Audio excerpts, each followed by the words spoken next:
All right, like this Patrick's frozen there. We got he'll get back on. Uh, Day one of the Dubai Fitness Championships happened today. Some of you may have seen some of the live streams that I did from both of the offsite venues early this morning. The athletes got on a bus and we headed over to the UAE SWAT course. They had an obstacle course event there this morning, and then hopped on a bus and headed over to the Dubai Police Academy for a lifting event, Olympic lifting total. We're going to see if we can get an athlete on in a little while to kind of recap the day from the athlete's perspective. Most of the competition took place while in the morning here, while majority of the viewers or fans in the United States would have been asleep. We did have a lot of people watching from Asia, Russia primarily seemed to be really interested, which is awesome. And then several different parts of Europe, especially up in Scandinavia, Sweden, Norway, of which there are many athletes here, and some of whom we're going to talk about, especially on the women's side. The Swedish and Norwegian athletes did very well today. So we'll kind of look at some of the performances, scroll through the leaderboard a bit, address some of the surprises, good and bad. And as I mentioned, maybe we'll be able to get an athlete to come in here in 10 minutes, 15 minutes or so and give us some perspective on that end. Patrick, how many years is this Dubai for you? This will be in my third straight year. Third straight year. Every year we go off-site. Every year there's something new and different. For you, and the 2 years ago, you were in the mall for the running up and down the ski hill. Yep. Last year, Burj Khalifa, and this year we went to the SWAT Academy course there, and then to the police. I think kind of get your perspective on maybe the differences between the three. But to me, it's kind of nice that for the athletes that come year over year, they always get something new. Yeah, I talked to Eek Gildefather about this. Gildefather about this. Here, I'm gonna bring this guy in. Oh, right, he did make it. Yeah, I did. I'm finishing dinner, but yeah, I'm here. Okay. But, just go ahead and finish up. I'm self-conscious of my hair now because Aniol's is so good looking. Yeah. But yeah, just discussing this, and we can probably get Aniol's opinion on this as well. But I mean, compared to past years, it's different because you think of something very elaborate because obviously you had ski slope one year, then last year the Burj.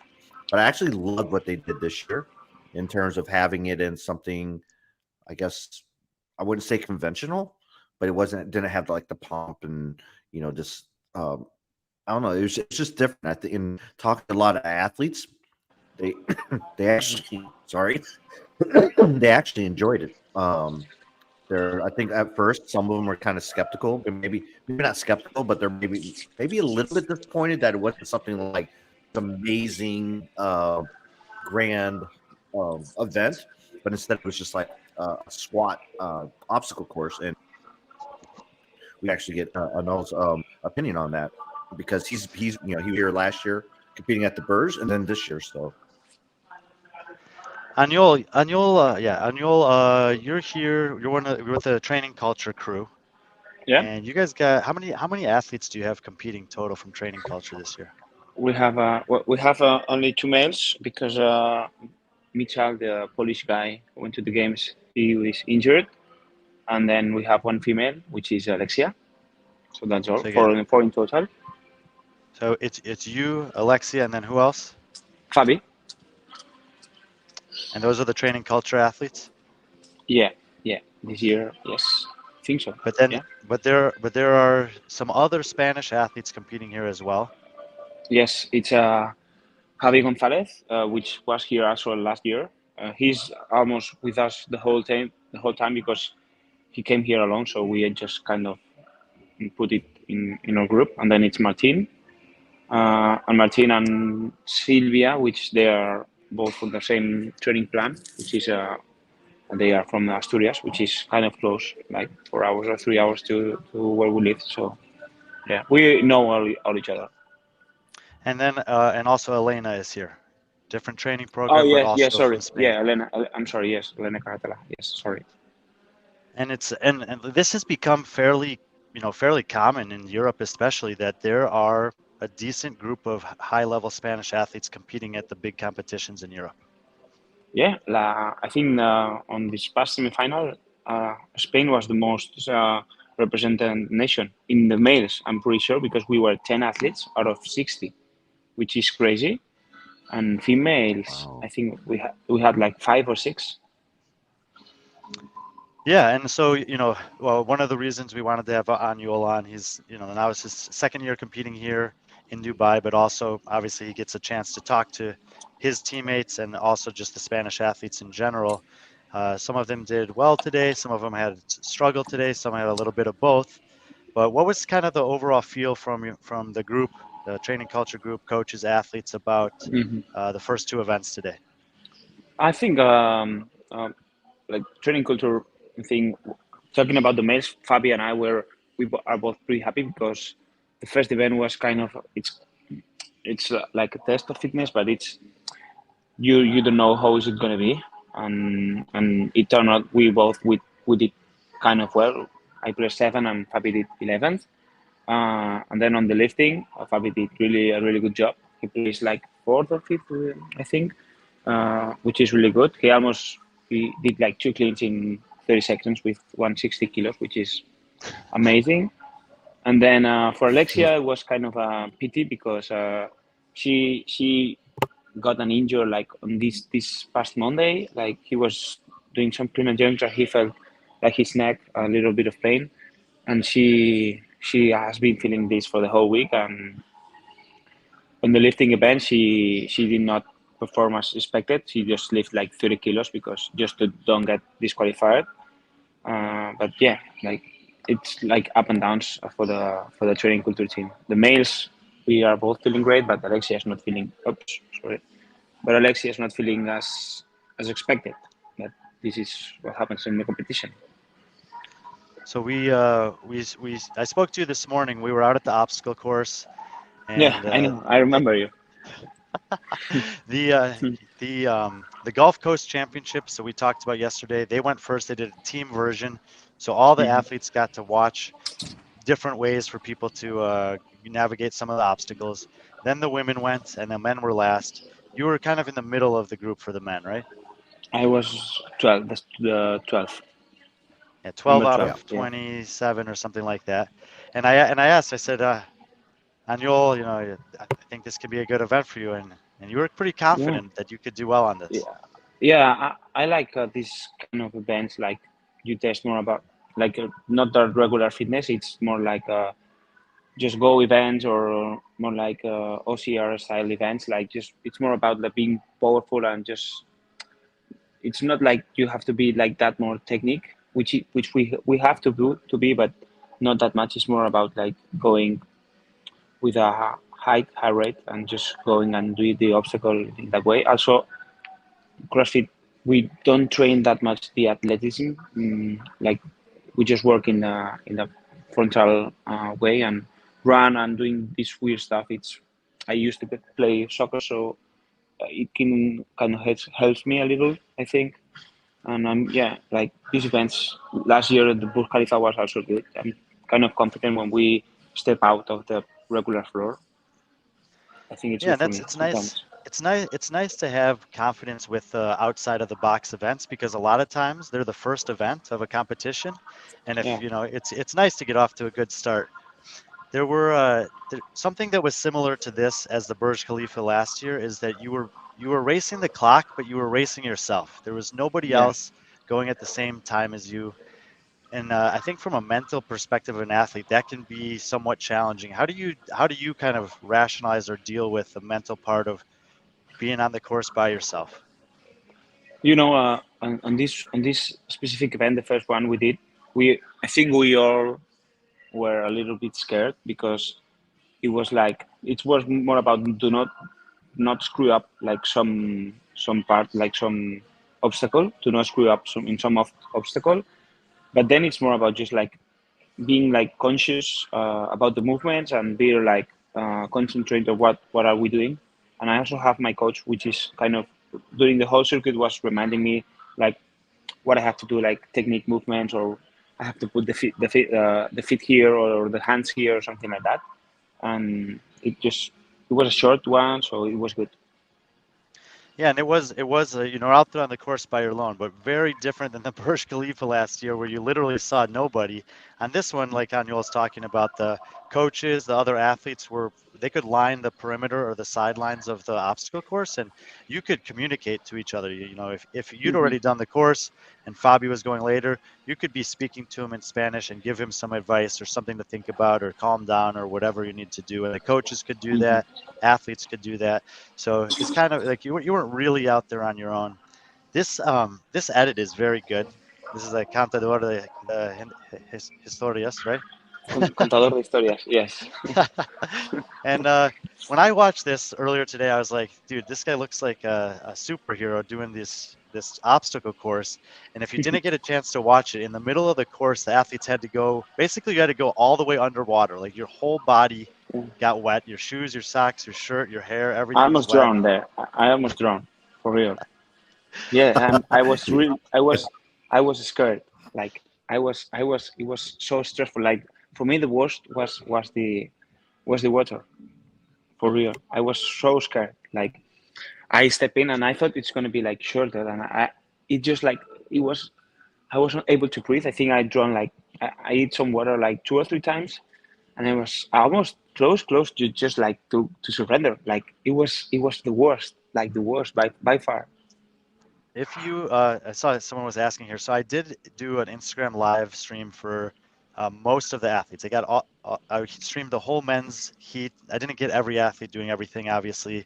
And then I streamed most of the women. I wasn't sure how long my phone would last. It felt like it was overheating, but I got enough of it for you guys to get a good idea of what this obstacle course was. And a few times I kind of went by the part of the course where they were going underwater. So the seemed to be the best way was on your back, but you're underneath a net and you're like in water. Like you could definitely get like a feeling of claustrophobia under there. It looked that way to me.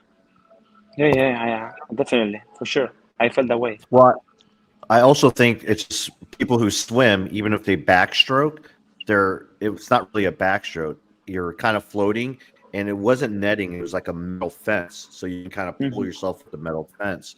But going that way on your back, obviously water is going in your nose, and I understand what he was saying because I saw that with a lot of athletes. It's something they're not used to doing, and you don't really train for. But that seemed to be the easiest way, and it was pretty efficient. Yeah, Fabi did like in a weird way. He just pushed and then slipped. He just pushed like 2 times, and I did like this, more like a crawl, and he was just like pushing and let it flow 2 times or 3. He told me that, but Aniol Barclay had a question here about because they started an athlete every 2 minutes. So you could see there was someone ahead of you on the course. You could see someone was behind you. Did you think about that at all, or were you just really focused on the task at no, hand? no, I did not think about at all. Like 2 minutes, I think it's way too far. I mean, if you catch the ones in front of you, it doesn't mean like you did good. It's more about like he just screwed up at some point, because the most Roman did like 4:30, and he went way faster than everyone else, and most of the guys did like 5:30 to 6:30, and it was like a regular or a normal score, and he did not even catch them. So I think if you catch someone, it's more about like they just screw up. Yeah, Patrick, we'll hold that question. We'll talk about the lifting in a minute. And I just was curious. After you went through the water, did the being wet affect the second half of the course at all? I don't think so. I don't I don't really think so, because that last part is more about just like going all out. Maybe that koala was a little bit difficult, but then the rope and then the jumping. Maybe the last jump was difficult for some guys, but for me it was okay. Some guys just like destroyed the wall, but yeah, for me it was good. So we finish. I got Finish. Go ahead, Patrick. regarding the wall. Regarding the wall, yeah, I know it was easy for you, but it seemed like that was the most difficult. The last event, I mean, you Yeah. fired just a simple wall. It seemed like that was the most difficult one for a lot of athletes because you actually had quite a few athletes who you had 3 attempts, and some of them failed on Hmm. all 3 attempts. Yeah, yeah. Why do you think that was? Do you think people were just tired, or they just Yeah, I underestimated think the they wall? was. I mean, you are already like 5 minutes working out, which you are tired, Mhm. and also I think most of the people they were doing the technique in a bad way, because if you most of them they were stepping out before with the feet, and they were jumping and they were Mhm. pushing backwards, so they were not able to reach properly, and also the feet was slippery. So I think the proper way is just like jumping and put your hands and then push whatever you can. Most of the guys Yeah, then did it like this. No one did with a step. I think no one did. So it's yeah, more about just like jumping off and climbing with your hands. Yeah, I think because like in the Ninja Warrior wall, it's curved, so there's a place Yeah. to like there's an angle that you can put your foot and get a Mhm. propel yourself forward and up at the same time. And this one is just a straight wall, so if you step on the wall, you're going to be going in the wrong direction from where you need to go. Hmm. Yep. Um, okay, so we go to the obstacle course. We were there for a while. Did you feel like you had adequate water and food to get through the morning at the obstacle course? I mean, I prepare myself for a little food, but it was like I saw some of the guys like Roman or Jorge. They were like with a big meal, like really good meal. I did not thought about that, but it was okay. Like the lifting event, it was not like that difficult. Just like you don't need that much to eat that much, and you just need like to, some caffeine, and that's good for me. So we hopped on the bus. We drove across Dubai to Yeah, kind it of was maybe way too 30 far. minutes. Yeah, it was far away. We went to a police academy there. We did a live stream there. I streamed probably 2/3 of the snatches and all of the clean and jerks. So if you guys missed that, you can go and catch it up on my Instagram. Um, and the format was very unique. And we had that question from V that came up earlier about whether you like this format or not. I can see his snatch here. But basically, when everything was said and done, the athletes all had to go to a designated person who is on the staff and declare one weight that they wanted to snatch. There's maybe Hmm. 5 to 25 minutes before you would end up doing it, depending on if you were one of the lowest or heaviest guys. But you had one opportunity, one weight to lift, 1 minute to do it, and if you needed it, you could take up to 3 lifts. So she asked, "What are your thoughts on the format?" Well, the format is it reminds me like more like a classical weightlifting event when you just like set up first initial weight and then you just go in and did the first one and then second one and third one. This one was a little bit more stressful because you only have one weight and you cannot like you have to choose between being like optimistic and realistic. For me, I used to do weightlifting in nationals here back in Spain, and it was more about just to hit like the second weight you usually hit in your like in a weightlifting competition, like a normal weightlifting competition. So I managed to hit like for me, which just like a 93, 95% for both, which was good because also I was coming from an injury in my hamstring, so I'm not able to lift as heavy as I used to do. So for me, it was a really good event because the kilos were like really okay for me. And so go to hit the snatch. What was the weight you ended up snatching there? Yeah, it's 122 kilos, 122. which There were is a 270. lot. Yeah, and a lot of guys did 122, 125, 127. There were a lot of men in that kind of range. Yes. And after you hit your snatch on your first attempt, correct? Yes. And what was the feeling? Were you like relieved after you did that? Did you maybe think, could I have Um, done 125? when I asked for 122, I just before that I just hit like 115 or 140. No, I hit 115, but I was thinking I did 110, and I said, okay, I was between 125 and 122, and I said 122, and this is okay because like past week I was feeling like 110, so it was really good for me 122. So yeah, like this was really good 122. And then when you finished up your snatch, were you already thinking about the clean and jerk, or were you kind of like curious what Fabi was going to do? Did you talk to him at all before he snatched? No, I did not want to bother him. I know how he works, so I just gave him some space. We talked a little bit after, so for the clean and jerk. But yeah, right after I just spoke with Mike, my coach, and we just chilled for like 5 to 10 minutes until they finished the snatch. As soon as they started lifting, I just started like warming up the clean and jerk, which was usually you warm up way faster for the clean and jerk. So just saying, if you guys didn't see, they finished the snatch. All the athletes snatched. They either hit it or didn't, and then they had a kind of a reset period where the athletes at that point after their snatch could declare one final time, one lift weight that they wanted to do for clean and jerk. Did you know what you were going to do for clean and jerk, or was there some conversation at that No, point as well?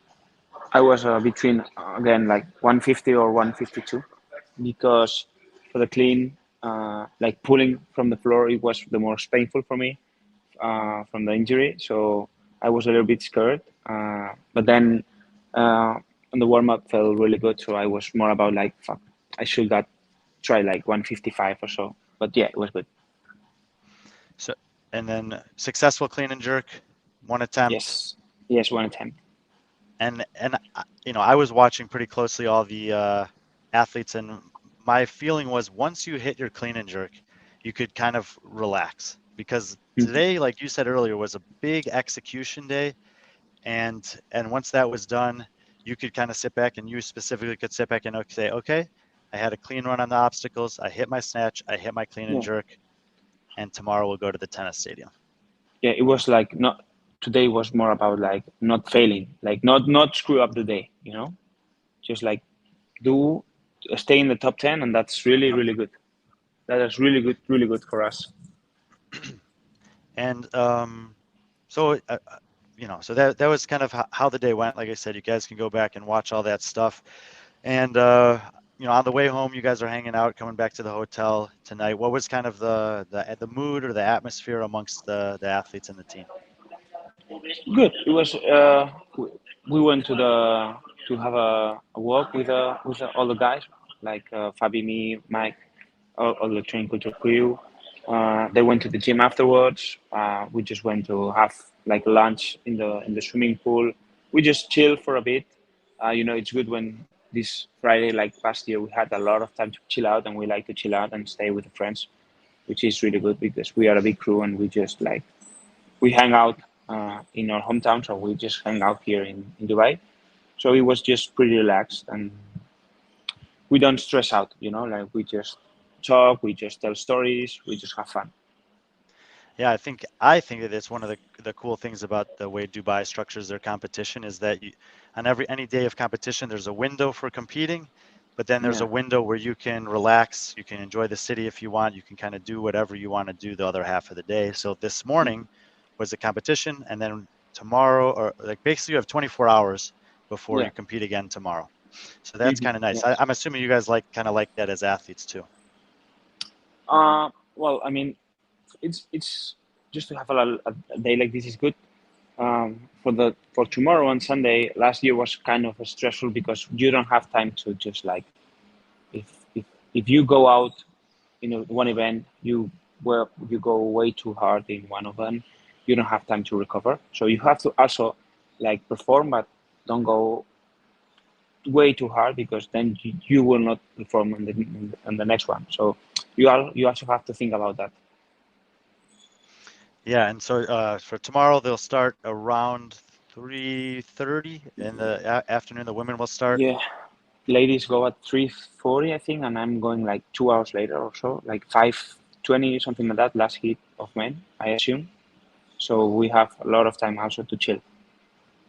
Yeah, Yeah. and then the competition will end at like 9:30 at night. So you're basically going Yes. to do 3 events in like Mm, 4.5 hours. Yes. Yes.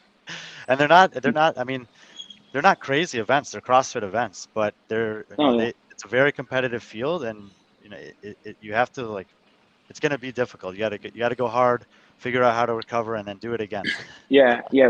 We practice this like because we know like from past year experience we know like how Dubai works, and we usually last weeks we try to get like 2 workouts or maybe three, not three, but 2 workouts like in 1 hour or 2 hours straight. Like do one workout, go all out, recover, do whatever you need to recover, and then do a second one.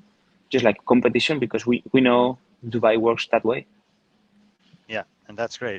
They have a template that they generally use, and you can be, forward thinking. Obviously, is a good coaching program over there, good environment for doing stuff like that. Patrick, Yeah. can we try to pull up the men's leaderboard get a chance here? So I Sure. know some of you guys were on it to see the leaderboard. Aniol, where'd you end up? Are you sitting 10th after day one? Yeah, yeah. I was eighth, but then they stripped. They changed like this the pointing system, and now I'm 10th. But it's good. So if you guys have been paying attention throughout the day, when they first put the scores in, it was like points per place, like the open style, for 1 point for Hmm. first, 2 points for second, etc. That was never meant to be the intended scoring system. There also were, I think, primarily on the women's side, there were a few appeals that were being settled from the obstacle course in the morning, and that Hmm. was kind of just a product of they weren't by their offices and by their computers, so they made some notes, and when they got back at the end of the day, they addressed all those things that had been written down on the scorecard. And then the guys on competition corner put the scores how they meant to be, which was the 100 and scaling down from there. And so we can see Aniol, as he said, 7th place on the obstacle course, 76 points for that, 16th place on the lifting, 43 points for that, and putting him in 10th place. And like you said, getting having a day like this, it's not the most classic CrossFit stuff. Obviously, obstacle course and heavy lifting shows up in competition regularly, but a high degree of execution. And is this a place that you're like, okay, this is a good place for me to be heading into the last 2 days? Yeah, yeah. Because I was really scared about the first 2 events because I was thinking like maybe I cannot perform because of the injury, and then I saw that the pain is gone, so I did perform, and then we have like 6 events now, which I like all of them. You know, like I like the test. I think I can perform in most of them, and then we have like 2 events which we don't know, which I assume we will have like on the final we'll have like something with more gymnastics, maybe some. I think we will have like some gymnastics event, and maybe the 50 one would be like an acid bath or something like that. Acid bath, gosh. Yeah, I think so. Like they He, are. he I like it, of course, I like it, but also like they've been posting a lot of acid bath stuff lately. On Sunday they have like this rowing, this concept to meeting or something like that. So I assume that we will have it. I hope so. I actually hope so. Yeah. detective skills. Yeah. Yeah, yeah, and the word is going around. A lot of the athletes are talking about what's Exactly. what's missing from the programming. Like we mentioned a few times, the Gulf Coast Championships are going on. They're using the workouts are similar, or at least using similar equipment. They have a erg challenge on the last day, so there are Concept 2 machines here, and we haven't seen any of them in the programming. There's an Echo bike in the EMOM tomorrow. There's an air runner in the chipper on Sunday, but no ski, no Concept 2 bike, no row that we've seen Hmm. so far. And, Exactly. acid bath is one of the most famous workouts in the history of Dubai. It's been several years since they've had it. And I did hear several athletes speculating at the possibility of having it tomorrow night. Yeah. But, I mean, We've been dude, yeah. I like we've been training like before Dubai the whole month. We were doing like a progression for acid bath, so we are all expecting like it could sort out. And, man, I mean, tomorrow they have 100 thrusters. Yeah. And if you throw acid bath on top of that, I feel sorry for everyone's legs. Yeah. I also think like the first one is more about shoulder stamina, but yeah, then the legs will be smoked after both 2 or 3 events. Yeah. So, like you said, it was a good day for the Spanish guys. Javi Martinez or Javi Gonzalez, excuse me, sitting one spot behind you in 11th. He had a good start last year. He had a top 10 finish here last year. He continues to do, pretty well here in Dubai through day one. And Fabian Benito, he's the defending champion here. He's in 5th place, and you know Fabi very well. To Yeah. me, this was a huge day for Fabi because, like you said, execution is critical. And when this guy gets into the gym and can do like the classic CrossFit barbell cycling Yeah, he's gymnastics really good. stuff, and he's a pretty good squatter. So I think the front squats can be pretty good for him tomorrow. I feel like this is a great start to the competition for him. Yeah, yeah. I think we all know that for the squatting event with the barbell, he's gonna be a contender for the winning. I'm pretty sure about that. Awesome. So, we just wanted to get Aniol on. It's 9:30 here in the evening. He's obviously got a big day of competition tomorrow. We were hoping for the best for Alexia Williams. She's an awesome person, awesome Yeah. athlete. So hopefully she can get something good tonight, some body work, some sleep, whatever, and maybe give it a go tomorrow. But Aniol, thank you for your insights, man. Congrats on a great first day, and we'll be Actually, looking for you before to. you oh, before you go, Aniol, I know this isn't your first year at Dubai. Last year you competed, so this year, but you'll be competing in a new venue. You've probably heard in the past how the tennis stadium is. Are you looking forward to the tennis stadium as opposed to the Coca-Cola? Yeah, like Coca-Cola was a huge venue. It was spectacular, but the tennis stadium, it's just like I've seen all the Dubai's workouts. I'm a huge fan of the Dubai with the tennis stadium venue.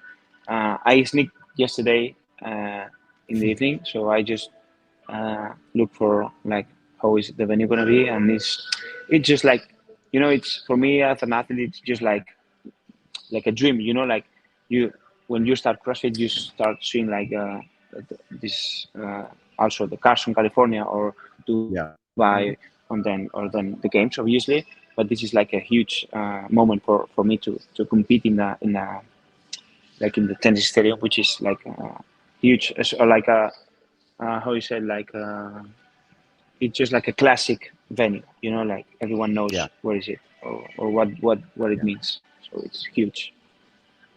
Yeah.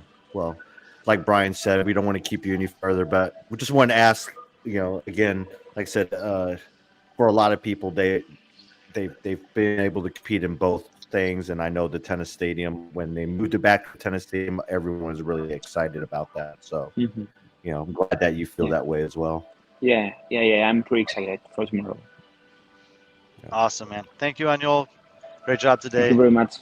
We'll see you Thank you tomorrow. very much. Bye. Yeah, see you tomorrow. Yep. Bye bye. Yeah, man. All right, so let's pull up that men's leaderboard again and take a look at it. So you guys might have noticed there, names that you'd expect to be doing well: Roman, Chandler, Lazar, but all of them are looking up at Branislav Alenkovic. And if you didn't catch up with us last night or didn't see this morning, the first event at the obstacle course there was a random draw for order, and Branislav Alenkovic actually drew the first spot for the men. So after the women finished, he was the first guy to take the course. The top female time, which we'll get to later on, was 5 minutes and 30 seconds. And Branislav went through the course in 5:23. He never looked like he was moving super fast, but he just a nice smooth run. And I was immediately thinking to myself, okay, wow, like, Braun is a super strong guy, but I wouldn't pick him to do, phenomenal on this workout necessarily. And maybe we're going to see some really fast times from the guys. And his time held up for a long time. Yeah. It wasn't until Chandler Smith went. Yep. And Chandler Smith, I mean, you know this as well as anyone because of your Army background, but he's been doing obstacle courses for his whole life, and he's done some in competitions. He came out here for the Grove Games last year with Noah Olson and some of the guys. So everyone was kind of expecting a good performance from Chandler, and he did a time of 5:04. And that time stood up for a while until I think his second to last guy on the course was Roman Krenikov. And Aniol alluded to it.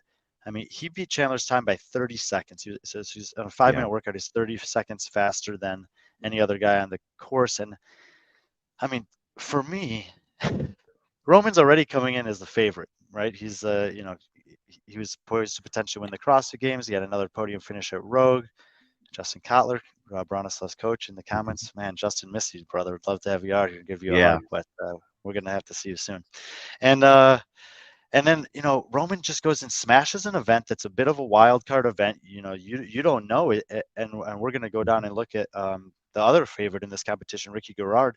He was one of a handful of guys that got time capped, and that's what this event is.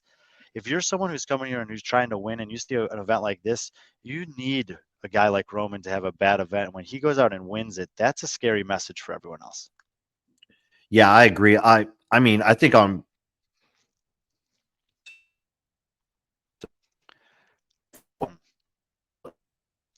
for those who listen regularly, Patrick left from St. Louis and came all the way to the UAE, and Bill has bad internet. I didn't know if you'd be able to hear that or not. But go ahead. I heard it. Say about Roman. No, but we expect. I mean, none of us probably would have picked Roman to win that event, and for him to come out. And I didn't expect him, but he came out, and like you said, he was the second to last person. I think Michael Smith was the last person after him. But I did not expect to see that run by him. And I just don't think when I think of Roman, I do not think like obstacle course or anything like that when it comes to very obstacle course, like you said, with my experience in the military and obstacle courses, it's a functional thing. The whole purpose of obstacle courses, it's to train first responders in terms in like the most dire situation where you have to use all your fitness, all your endurance, stamina, all in one chaotic event. That's the purpose of a obstacle course. And when I think of that, I do not think of I don't think of Roman that way. I mean, we think of Roman as someone who's really good on machines. He's a really good endurance athlete, but this is a different type of test, and he showed that he's up for it. And to beat someone like Chandler by over 30 seconds, that's so impressive. Yeah, so it was he ran across the line, big yell. He was happy with it. Then he realized that he won the event, and I actually was the person who told him that he had the fastest time, and he just kind of goes, "Oh, I'm sorry, guys." And so off to a great start for Roman. Also, must mention Lazar Djukic. If you guys were watching last year, Lazar had a awful start to the competition. He was sick, and he did not feel well going up the Burj Khalifa. Had a pretty bad experience there. So very good for him to have a turnaround. He ends up taking third with a time of 5 minutes and 10 seconds, and gets off on the right foot this time.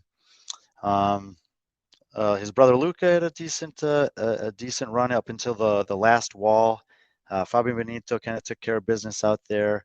And then, like you mentioned, there were a few athletes on the men's side that didn't beat the time cap. If I recall, it was Yorgos Karavis, Moritz Fiebig, and Ricky. These are the three guys there at the bottom. So you see that their times are over 7 minutes, 7:30 for Ricky, 8:01 for Moritz, and Yorgos was 8:35. Now, Moritz was second place here last year. Ricky's, I don't need to mention his credentials. And Yorgos Karavis is a regular competitor here in Dubai. These are three guys that definitely have top 10, top 5 podium championship potential. And that's a tough pill to swallow. If you did not watch Ricky's run, I got most of his run on Instagram. He basically got to that koala crawl that Aniol was talking about. And he'll tell you this if you talk to him. He didn't know how to do it. He was battling, fighting, trying to figure it out, and he came up about a yard or a meter short of finishing that obstacle. And he just started standing there on the course, and it looked like he was like, "What happened? Like, what just happened?" He ended up going back and figuring it out his second time, and he made it all the way to the wall and then the time cap. He missed one attempt on the wall and the time cap hit, and to his credit, he wanted to finish the course. So even though the time cap had hit, he jumped up again, got over the wall, and ran across the finish line. He still got the penalty for not finishing that obstacle, but I think people were thinking top 5 was possible for Ricky, just given his athleticism, his pulling capacity, and his just aptitude for figuring things out on the fly. So this was a shocking start for me, and I can only imagine what it was like for him. Yeah, I talked to him afterwards, and he kind of had the same, I guess, the same sentiment as everyone else. They underestimated this obstacle course. A lot of them either went out too hot, and they didn't realize how much impact this would have on their grip and also on their lungs. I mean, yeah, it was the middle of the day, but there's some humidity there. The air is heavy. It's dusty. After that first event, I mean, that first one, that over under, that took a lot out of athletes. By the time they got to the second structure, a lot of them were already panting and breathing hard. But for Ricky, he just did not look like, when he came out of that water and he went through the tube and then he got on there, he looked exhausted. I think part of it also is his feet, because he was wet. They kept on slipping, and he was, and that put a lot of stress on his grip because he was one leg and trying to hook it back up. He just couldn't figure it out. And I thought he would get there, and then he fell off, and he went back, and then he tried. There's two techniques many people use: either going underneath the rope or going on top, kind of just sliding. And Ricky went to that option. It's a little bit slower. That was also the technique that Lauren Fisher did. We'll talk about the women's side as well. It's a little bit slower, but it's a lot more less stress on the body, especially the grip. But yeah, like you said, credit to Ricky for trying to complete that event. But if you know Ricky, that's just who Ricky is. But and he was and he was the best at the monkey bar portions of this event. There was an up and down monkey bar. He was extremely fast, and then there was the rolling kind of hamster wheel endless monkey bar, and he was the best that I saw on that as well. Really, honestly, perfect technique with the legs getting involved in it, and up through that part of the course, I think he was doing fairly well, and then just ran into a wall, an obstacle that he was unfamiliar with. He was roughly around. Yeah, he was around 4 minutes when he got to that structure. He was right around 4 minutes, and then when he fell, he only had 2 minutes left. So yeah, it's unfortunate. Yeah, and if he hits that meter and everything else kind of goes as planned, he's probably taking maybe a 6th to 12th place finish on this, and he's in the hunt. The worst thing I think for Ricky on top of that is that when everything's said and done and he looks at the end of the event, he's got a 3rd to last place finish, and the other 3 guys that you're looking at as your biggest threats here, Roman, Chandler, and Lazar, they didn't just do well. They were 1st, 2nd, and 3rd. And if you look at the points that he got for he's giving up 85 points on average to those 3 guys, and that's a big with 7 more events to go. Obviously, there's a ton of opportunity, but when you're talking about people that are that good, that's a big amount of points to try to have to fight back from. Yeah, definitely. And like you said, they're just so equally, all those guys are good. We expected a really close race between those 3 or 4 or 5 athletes, and you just can't give up points like that. It's going to be, if anyone can make a battle out of it, it's Ricky. And we know Ricky, he's a tough guy. He doesn't give up. He's just going to keep on just plugging along. And, it's going to be hard for him, but I can definitely see, I wouldn't be surprised though, if he's by Sunday that he's in contention for at least a podium, or if not in the top 5. So I just want to address a couple of things. I saw earlier someone was asking about Reggie Fossa. Reggie, yes. He got an invite to this a few months back. He accepted the invite. He's still been dealing with an injury that I believe it's in his pec, or that hasn't healed the way that he's wanted it to since semifinals. And he basically accepted the invite here, hoping and believing that it would, and that he'd be able to come here and compete well. And he wanted to give that as much time as possible. And he got here, and they tested a few things, and it's just not where he wants it to be, and he doesn't want to risk the entire season on it. Taylor Howe, his girlfriend, is also here competing, so he's just kind of taken on a role of supporting her, and being here and enjoying the time with her. It was kind of tough. Like, he was talking to some of the guys today. Not all the athletes knew that he wasn't going to be able to compete. We didn't know for sure. We knew he was kind of on the fence about it. And he made the most of it. I thought he had a good attitude, all things considered, but it also looked like he wanted to be out there. Yeah, if you know anything about Reggie's background, he's a rugby player. If you know anything about rugby players, they do not like watching. And for him to just sit there and support his some of his friends and obviously Taylor as well, he's wearing it fine on his face, but I think at the end of the day, it's disheartening. But he knows it's the right thing to do. Speaking of rugby players from the UK, we go back up into the top 10, Yep. and the guy who I predicted to come last year is currently sitting sixth place. Toby Buckland. I actually had dinner with him tonight amongst some other athletes and coaches.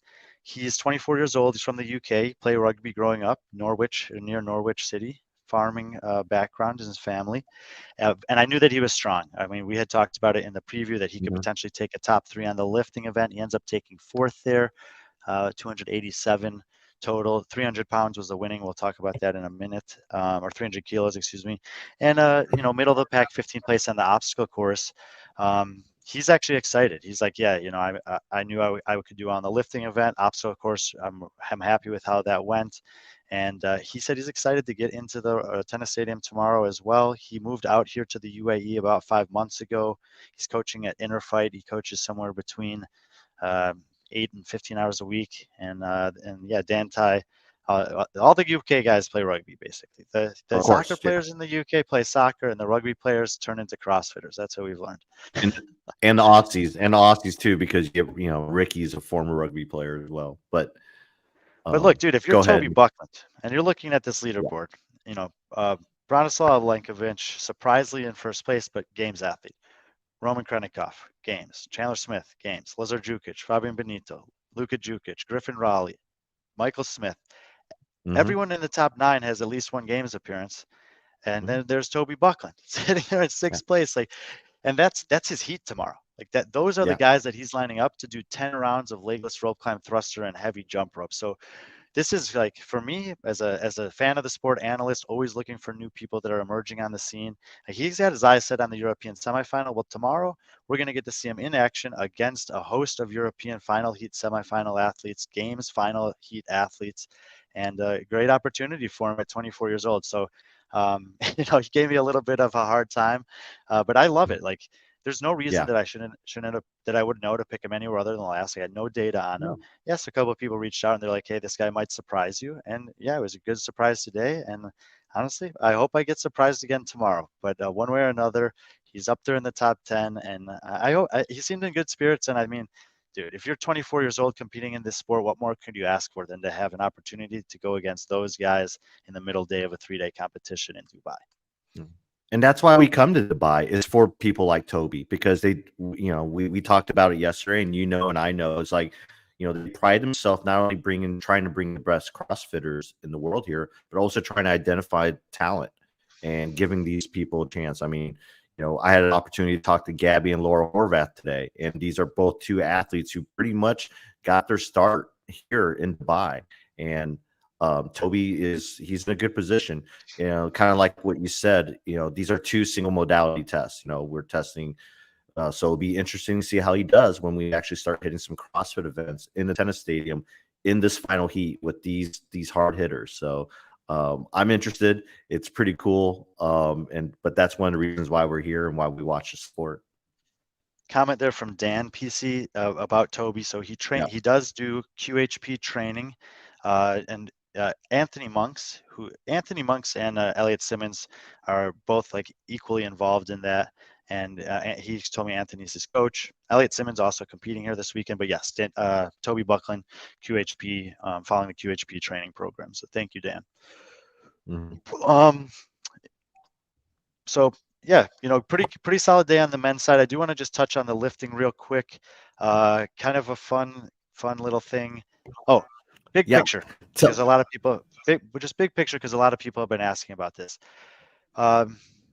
Yes, Dubai has done coverage of some of the offsite events in the past, and yes, they did not do it this year. And I know that some of you were frustrated and confused about that. I have mixed opinions about it. I actually think that more competitions should lean away from doing full broadcast coverage of offsite competitions. It's expensive. It's difficult working days and conditions. There's a lot of technical things involved with that. And more It's often than expensive. not, and more often than not, you're not necessarily, you're not capturing the essence of what's going on there. And you know what? Sometimes these competitions, the offsite events, especially in a place like Dubai, they're meant to be special opportunities for the athletes and fans who decide to come here. Obviously, I work closely with the competition organizers and know them, and so we kind of came up with a twofold solution to still providing you guys with an opportunity to digest what was happening today. So I did live stream a majority of the competition. I think 80% of the time that was spent competing today is live streamed on my Instagram, and you can go and watch it there. And then we got together a group of about 5 videographers, including Patrick, who um, spent some time outside of the reasons that they're here and the teams that they're working for to collaborate together. And we're going to piece together like a 12 to 15-minute video that actually, I don't even know if it's up on Dubai's YouTube already. I know Marius already finished the edit and sent it over to the guys at the DFC. But that's we got some interviews with the athletes. We got some nice voiceovers from Derek talking about the events, some footage of the athletes, some of the winners, some of the big lifts and everything else. And Marius cut that up and put it together. So between the Instagram lives that I did and the post-production edit that Marius and the guys did, not a bad idea there, Alyssa. You guys can certainly watch a majority of what happened on day one. So Alyssa's recommending that we upload that stuff to YouTube. Patrick, I have no idea how to do that, but if there's a way to put it from Instagram to YouTube, yes, we could potentially do that. So that's what's happening on the big picture in terms of coverage from day one. And it's also one of the reasons why we jumped on here tonight, just to give you guys some context about that and the competition, of course, because unlike tomorrow's events, which will be live streamed on the regular Dubai Fitness Channel YouTube with a broadcast as they've almost always done. Additionally, they'll be in the evening to the night, which is a much more realistic time for people, especially in the US and even in Europe, to watch some of those events if they would like to. So that's what's going on the coverage side of things. As far as competition goes, when we got to the weightlifting, obviously, I think Aniol said it pretty much perfectly. You had to make a balance between being optimistic and maybe going, one step up from what you wanted, and being realistic and saying, what's my body telling me right now? And if you're looking at some of these lifts, you'll see that there were some limitations on how much you could lift. So on each platform, you had in kilos, you had a 25, a 20, a 15, a 10, a 5, a 2.5, and a 1. So you could not go from 100 kilos to 103. You could go from 100 to 102, or 102 to 105, 105 to 107, 107 to 110. So there were kind of 2 or 3 kilo jumps that were available, and so the athletes had to work within those parameters. When you're looking at the scoring, if you're like, why is there a plus something next to it? So there was opportunity to snatch. Let's say you declared, we'll just look here at the top. Bronislaw Lenkovic and Griffin Raleigh basically made a gentleman's agreement, and I can't imagine, Patrick, what it's like to be able to just casually say 135, 165, call it a day. That's what they did. And if you go and watch, I mean, Griffin Raleigh's clean and jerk is like, what looks like a warm-up lift. He basically muscle cleans it. It's insane. Bronislaw also had he would say it was an awful jerk, but he basically just pressed it out. They did a strict press with 165 kilos to finish the jerk and celebrate it. So they split the win there. But we can take them as an example. In this case, let's just say that on the 135 snatch, Griffin hits it, and he's going to get 135 plus 9. So if you hit your first attempt on either the snatch or the clean and jerk, then you get a plus 9 in the second column as a tie break should you need it. If Bronislaw sets up and does the same, then he has 135 plus 9. If they go to do the clean and jerk and Griffin hits 165 on his first attempt, then he now has 165 plus 135, which is 300, and 9 plus 9, which is 18.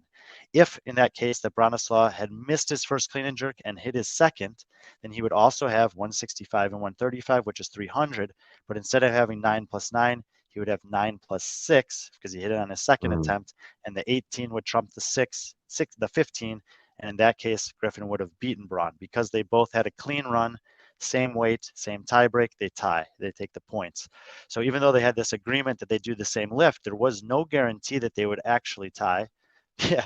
Sarah, I think I explained it decently well. But that's You why that did. extra You did. number's there. And in case you were wondering about that, Moritz Fiebig, like you mentioned, second to last finish on the obstacle course, bounces back with a third place finish. He's super strong, a great Olympic lifter, and a good performance here. And that equates to 12th place overall. So Moritz is certainly still within striking distance of that final heat. And you see Ricky down there. He had a clean lift as well, so it didn't let the problems from the morning phase him. Ends up on 284, tied with Simon Montilla there, taking 80 points, and all the catapults all the way up 10 spots into 16th place. Let's just say he takes the top 3 tomorrow on the rope climb event, he'll be back inside the top 5. Like that's how fast he can make up the points after one bad event with with the home run potential that he has. The big challenge right now for Ricky is that he'll be able to make up points on most of this field, but like we said, you got your biggest competitors getting off to a hot start. You're going to need one of those guys to make a mistake if you're going to chase down the top spot on the leaderboard. So podium, absolutely still within reach for Ricky. Winning this is going to be pretty tough after event number 1. Yeah, definitely. But if anyone can do it, Ricky's the guy that could do it. So there's not many people I have complete faith on both the men and women's side who can be at 16th at their, with 6 events to go and, possibly win this thing. But because we don't know, I mean, something can happen, it's just how it is. But, what happened to Ricky could happen to one of those 2 guys. I mean, Lazar, he's had instances where he's had a workout here or there where he's meltdown. I mean, I think about some of the games workouts, stuff like that. So, you don't know. It'll be fun. Ricky's going to make it fun. It'll be interesting to see him in the second heat. So, it'll who knows? Him being in the second heat might elevate some of those people in the second heat as well, where they're trying to keep up with him. So it might be something where we have, maybe 12 people by the end of tomorrow that are contending for, a podium spot. That's the best case scenario for me, because you go into Sunday and you have like 12 people fighting for 3 spots. That'd be amazing. But we'll see what happens. But I don't, like you said, I don't think Ricky he's not dead in the water yet. All right. So a lot more competition to come on the men's side, and certainly we'll see some great performances tomorrow. Let's take a look at the women, see how day 1 went. No surprises at the top of the leaderboard overall. Karen Frey was the defending champion here last year, is already up into first place. And, look at the lifting on the far right side of the screen. 200 kilos for Karen Frey, 199 for Mia Hesketh. So think about that kind of nuance that I explained, where you can only go 2 or 3 kilo jumps. So on the snatch, Karen snatched 90. Mia did 87. So she had a 3 kilo lead. On the clean and jerk, Karen did 110. Mia did 112. Chipped away 2 of those kilos, still comes up 1 kilo short. These were likely probably the 2 strongest women on paper coming in here.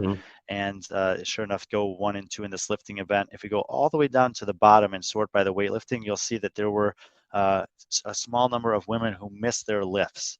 That did happen on the men's side too. But one of the reasons I mentioned is because the other athlete that I thought had a chance to be in this the podium mix here was Taylor Howe. She snatched 85. She had 110 on the bar and missed the jerk there. Devin Kim also was in line for potentially a top 5 finish on this, and she missed at 110. And so 2 of the heavier lifters, and Devin and Taylor, missing a snatch there. Hannah Carlson also had a 85 snatch and miss. Yeah. So three strong women. And if you're a fan of any of theirs and we're wondering what happened, all of those are on the Instagram live. You can see their lifts if you want to kind of break them down and or whatever. But it was a missed lift in this case there that cost some of the bigger lifters from being up there towards the top. And that's kind of what the event was. You couldn't just be strong. You had to have a good execution as well. Anyway, so back to Karen Frey. To see her do well in the lifting, no real surprise. Obstacle course, a wild card event, and she had a draw as the second to last female to go, and she had a very clean run, and ends up taking a top 5 finish on an event. She said she's never done anything like that before. Obviously, she got to watch the women go ahead of her, and it's a similar story to Roman, where like, if you're coming here, you're definitely looking at her and realizing, okay, to win, I have to beat the woman who won last year. She won kind of going away last year. And maybe you're thinking, okay, obstacle course, this is a place I can take some points from her. And she basically said to the entire field, not so fast. You're going to have to try to find those somewhere else. Yeah, I was shocked on that too, especially her being one of the more bigger athletes. And in terms of bigger, I meant like heavier athletes, taller athletes on the women's side. And she did great, and especially on the obstacle course. And I wasn't expecting that out of her, and especially going across the wall and also doing the I guess I don't know what you want to call it, the hamster wheel rotating um, jungle gym thing. She did really great on that. So she looked really happy at the end of that. And I know her and Saud talked after about that, and Saud was really happy, and she seemed really excited about it too. And her coach Facundo was, of course, he was like, I was expecting that. So yeah, well, did you want to answer? Did you want to answer I'll get to Justin's that. question real quick? Okay. Yeah, reseed the women there by the total points, please. Justin, Sure. I don't know. I actually don't know what the plan is in terms of the reseeding. At most competitions, if there's 3 days, they'll reseed after day 1, after day 2, and usually before the final. So that would be an assumption, but I'm not really sure. Mia Hesketh sitting in second place overall, 7th in second place. Elisa Fuliano, I mentioned it in the preview show that we did. I'm a believer in Elisa Fuliano now. I think she really caught people off guard with her lifting today. 4th place, 194 on the total. And I heard murmurings, and a couple of people even specifically say to me, I didn't realize Elisa was such a good lifter. And Claudia Gluck, we mentioned that the top women's time. Okay, so they did have some chip timers there. We thought it was about a 5:30, 5:24. I think that was the 7th best score amongst men. I think 6 men had faster times than that. And look at this. This is the director of the Dubai Fitness Championship. Saud, thank you for joining us, man. Thank you for having me. We were just reviewing the results from the obstacle course on the women. Obviously, all of the events this year were kind of the inspiration by you. And when in the planning for this did you first kind of get the obstacle course in your mind? To be honest, since February, when the Dubai police had the UAE SWAT challenge, so I visited that place, and I've actually asked the Dubai police HQ if I can host the event over there, and they were welcoming for the idea because they wanted to compare CrossFit athletes to SWAT athletes as well, because they're an athlete. They're all athletes. So I believe the time that Roman got today with I think 4:30 is compared to other like champions of this sport is really, really, really competitive score he got. And by the way, the scores are not finalized. We will change some scores. The leaderboard isn't finalized. We had some issues with scoring. So basically, I'll tell you what's happening. So we will score the event as follows. So the guys, whoever finishes the workout as in whole with no penalties, will be in the top tier, and the second tier will be whoever finishes the obstacle course with 1 penalty. He will be ahead. He will be second overall. So it's going to be like the second group. So And then so if you got a penalty, you cannot beat someone who didn't get a penalty. 100%. And then the third category will come those who have 1 obstacle, 2 obstacles to go, and they have no penalties. And the last category will be the ones who have penalties with some obstacle to go. Gotcha. And so that scoring process is still ongoing. And thank you for clarifying that, because earlier today, some people on the stream were asking about that as well. Yeah, it will be finalized by tomorrow, I guess. And we were just looking at since we have Saud on, maybe we can ask Saud about that question Justin had. Which one? About reseeding.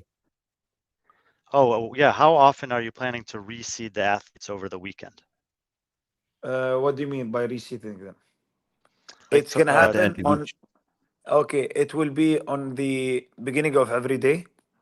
depends on their ranking the previous day, and on the final event there will be. Of course, I didn't tell anyone that there will be cuts in the upcoming events. Mm. So you'll have some cuts on event number 7 and event number 8. Oh, Um, yeah, by the final event, we will reseat all of them because, as I said, we're gonna have some cuts. wow. Okay, and some people Breaking news. were actually curious about that because they saw a blue line on the leaderboard. So a little The clue. blue line will change often. Yeah. I love it. I love it. So That's perfect. okay, very cool. So athletes will be seated tomorrow based on today. They'll go through all of Saturday in that order, and then on Sunday, pending cuts, they'll obviously have to reseed to make sure who's inside the cut line. Yes, exactly. That's what's gonna happen. So basically, tomorrow I'm excited with the final event, event number 5. The event will be announced few minutes before the event. So I think, yeah, the event will be the most interesting workout to watch, The Okay. classic away I workout from the love it. tomorrow. finals. Yeah, Yeah, it awesome. is the one that I'm waiting for. So, how'd you feel about the obstacle course? Having watched it this morning, the Gulf Coast guys did it, the women, the men. Were you happy with how it went? I'm so happy. First of all, I would like to thank Dubai Police for allowing us to be in the shooting ranges of Dubai Police, and the place was amazing. They were so helpful with the organizers of the event. They were helpful with the athletes, and yeah, the course was. I've heard many athletes say it looked easy, but it wasn't. Like I've asked Lauren Fisher because she missed the final obstacle, which is a wall climb, and she had 1 minute spare to finish that wall climb, but she failed to cross that wall. She said, "I felt really good, but my upper body was fatigued, and the workout got into my head, and I just couldn't do it." So yeah, it gets into your head. It looks easy, but it's not. No, and the athletes looked tired. A lot of them said their grip was fatigued, bending over, staring at that wall for 20, 30 seconds at a time before making an attempt even. Exactly, yeah. So, just before you came on, we were looking at the top women's time. On this leaderboard right now, it says Claudia Gluck 5:24. That was actually better than all the guys except for 6. Do you think in some way, like that's almost as impressive as Roman's time to me? She's so impressive, honestly, compared to other women who's been competing into this sport. I've heard like her time is challenging to them, knowing that she never practiced that race. I mean, that obstacle course itself. But yeah, her time is challenging. Yeah, really, really great for her. And also Shahad Boudebs, who has Wow. done some versions of that course before. I think she was either second or third place. Shad was amazing actually. She picks up fast and she's very light. So and she's Mhm. good with gymnastics. So I think yeah, tomorrow will be a good day for her too with gymnastics movements. But yeah, the lifting is not so good for her. But she was moving in the obstacle course. And so, we went from the SWAT Academy to the Police Academy for the lifting event, and that was a really nice facility. I know you were involved with kind of the design for that, correct? Yeah, kind of. And I thought it was very cool because that's a place where basically the police department from Dubai have squatting racks, muscle ups, rope climbs, turf field. They got a full setup there to be able to train and prepare for their jobs. See, Dubai Police and the vision of Dubai Police is to focus on the cadets and to prepare them for the unknown and the unknowable. That's what you face in the real Mhm. in real life. So basically, the facility was built to teach them uh, and to prepare them for the real life they're gonna face outside. And so, kind of in that vein of unknown and unknowable, you announced that there's an Olympic lifting total, And then last night, you kind of surprise the athletes and say, but you're only going to get one weight to try to lift. What kind of a message were you trying to send to the athletes with that? So basically, I love events that put you under pressure, and choosing a weight to go for, and thinking if you miss, you're gonna be disqualified or DNF or whatever. That makes me interested to see how can athletes perform under tension. So basically, yeah, we've had the same, almost the same event a few years back, but with two lifts. Now it's one lift. So it Mhm. really puts you under pressure. It shows who's prepared mentally, not physically. And this is what I like to see, and I think many others would love to see, like, what would athletes do under pressure, under real pressure. And having watched all the athletes go through it, do you think that they handled it well? Actually, they did, but not everyone. I don't want to mention names, but yeah, I mean, some Sure. of them didn't do well, um, and that's what I don't like, seeing someone to fail. But it's it surprises me that I see some top level athletes fail some lifts, But others, I loved others who went for it. Like, it's not Yeah. even it's a PR for him, but they went for it.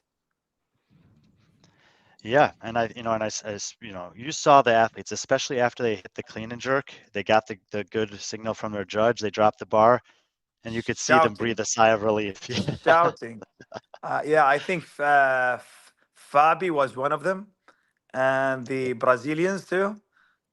They were Oh yeah, shouting hard. Yeah, yeah. Kaike and Kalian were both also very, very good exactly. and They were happy. they were they were so happy. So I think that's a PR for them.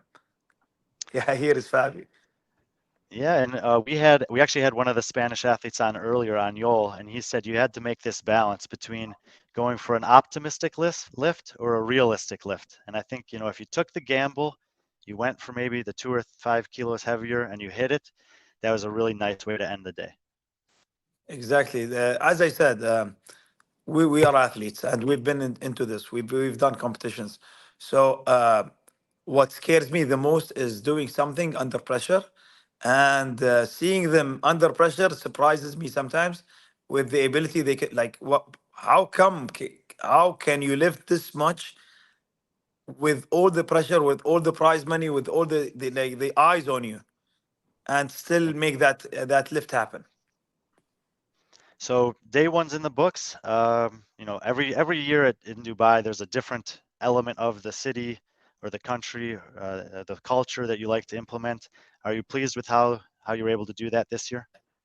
So I believe you've been watching Dubai Fitness Championship for a while now. We didn't show yet everything in Dubai. We have much more to show. Dubai is a diverse city with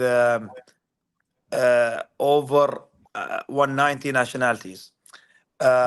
We love showing people the facilities, the environment, everything we have. I love showing people how Dubai is a real city that lives the moment.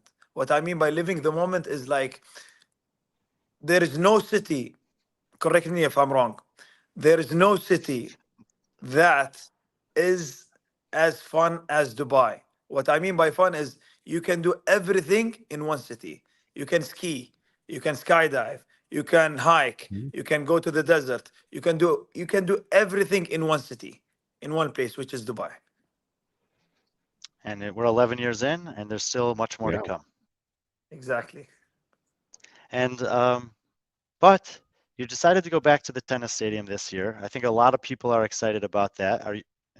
What was the I'm one decision of them. process there?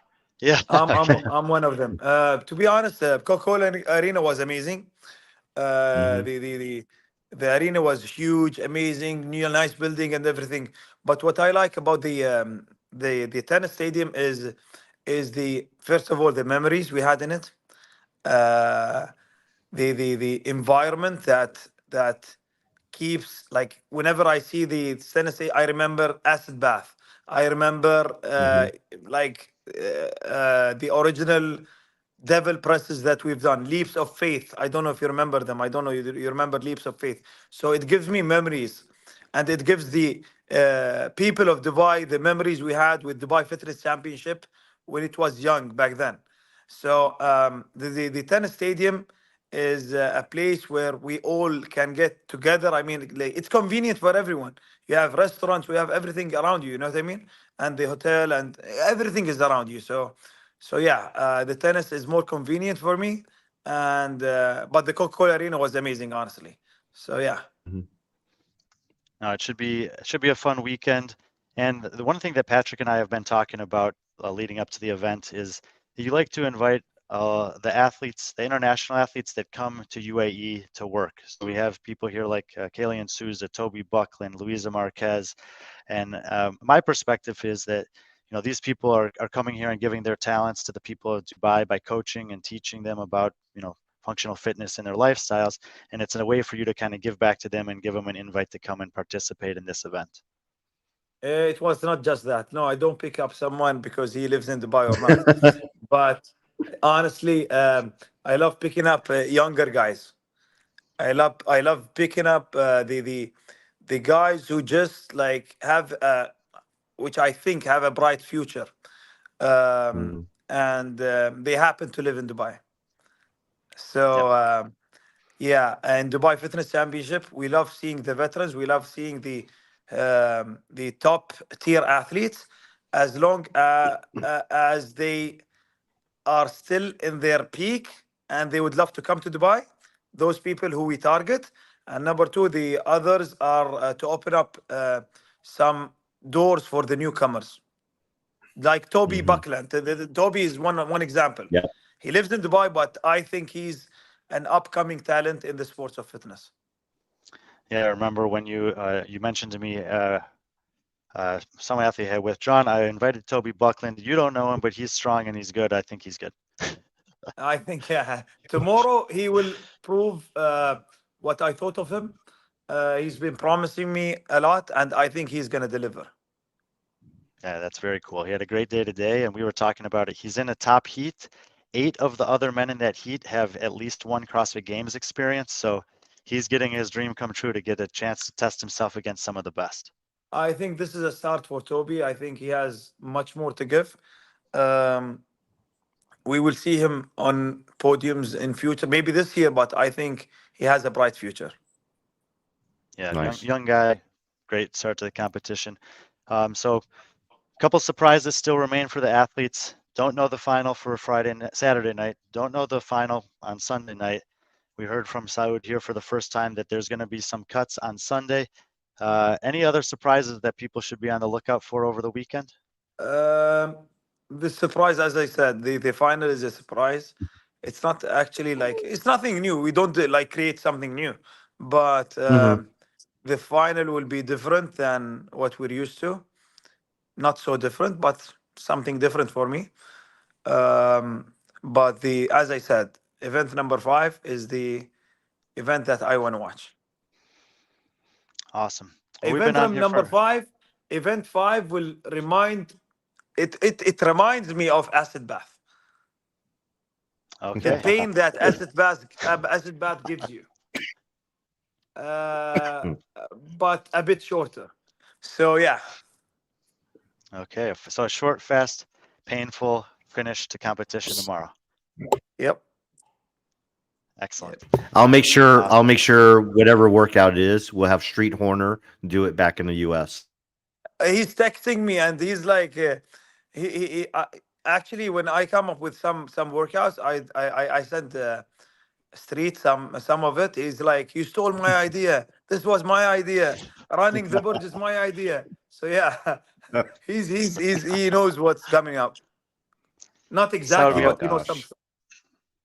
we got one question from someone who's watching here from Kyle. He is asking because I think that they spoke about this on a Savan podcast. If you sent an invite to Hunter McIntyre.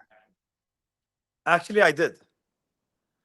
We had a Okay. dropout from Yonakowski because he's Mhm. injured, and Hunter was texting me, and he was up for the challenge. He's like, "You should invite me. I'm really fit. I'm gonna smash everyone. Hunter is he's a funny dude. I wanted to see him in the event, but unfortunately, I think he has an upcoming High Rocks competition coming up, so he's preparing for it. So he refused. But he asked me for an invite, and then he refused. I mean, and I agree with you. It would have been fun to see him here and to see what he could Hunter is do. an amazing athlete, honestly, and a funny guy.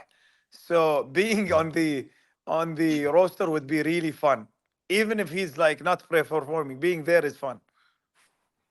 I would have liked to see him do that obstacle course today. Personally, I think he's gonna smash it.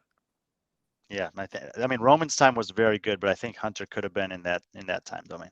Exactly. So, all right, so thank you for taking the time in the evening. It's almost 10:30 here. We've been on here for about 90 minutes, and we got a big day tomorrow. So we're gonna sign off here in a minute. Anything else you want to say to the fans before we let you go?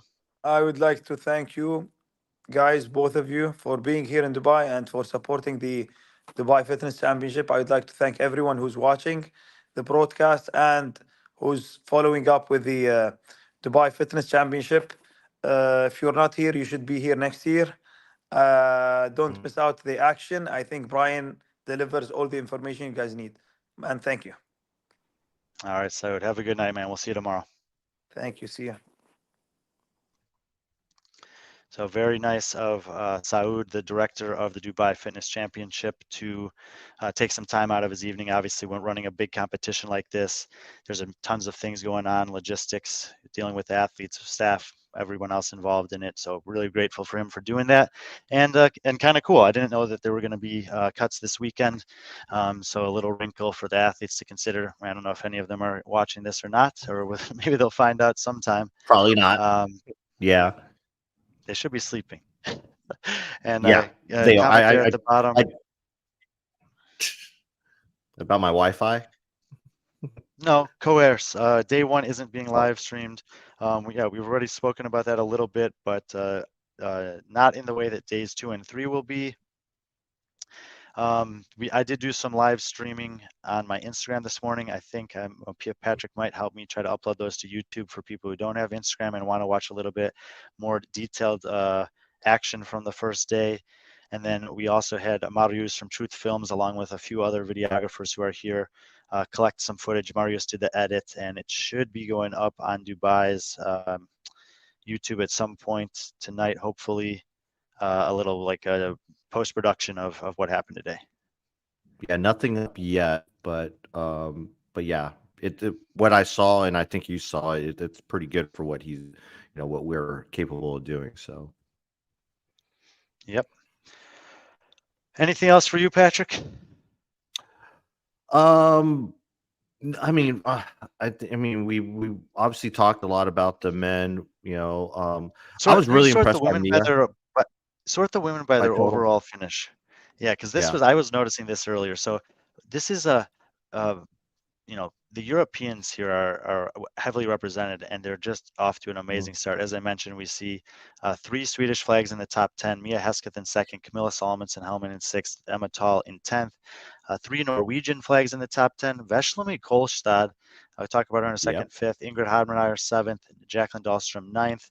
Veslami, if we talked about her yesterday, she's was on Oslo Blackout, power output athlete, strong lifter, and really, I think she's surprised herself even on the obstacle course this morning, 8th and 7th, and put her in the top heat. But 6 of the top 10 are from Norway and Sweden. They're those 2 countries were countries that we talked a ton about in the IF3 show that we did with Lena Richter.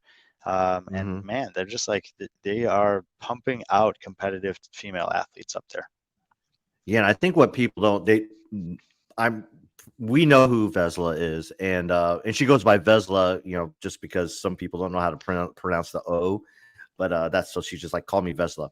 But she was a late invite. She literally got the invite probably 10 days ago, and Ingrid got her invite and booked her flight on Friday, so less than a week ago. And Noortje Bleeker was from the Netherlands. She was one of the last invited athletes as well. Yeah, which was surprising because Noortje is someone who I think is a popular athlete and someone who I thought would probably earned an invite to begin with. But yeah, we both have had the pleasure of kind of talking to her and learning more about her. But speaking of Vesla, you mentioned her finishing an obstacle race. She did better than her Krieger teammates, who we both would think would be better, Andres Soberg and Sahar Kaya. Vesla, who's not really known, we know her for being strong, in which I think she was really conservative on the weightlifting. By the way, she had a lot more in the tank, and it was impressive. And of course, Mia, if you get a chance, watch what Brian posted. She power cleaned. She power cleaned and Yeah, Patrick, your internet is doing that thing again. But yeah, power, basically a power snatch and pretty much and a power clean before doing the split jerk. Mia Hesketh continues to be one of the strongest competitors in high level CrossFit for the women's side. So as I would said, still some scoring to be sorted out. So these are not the official scores, and there's going to be an event announced tomorrow night that sounds like it's going to be pretty entertaining. So we hope you guys will be able to join us.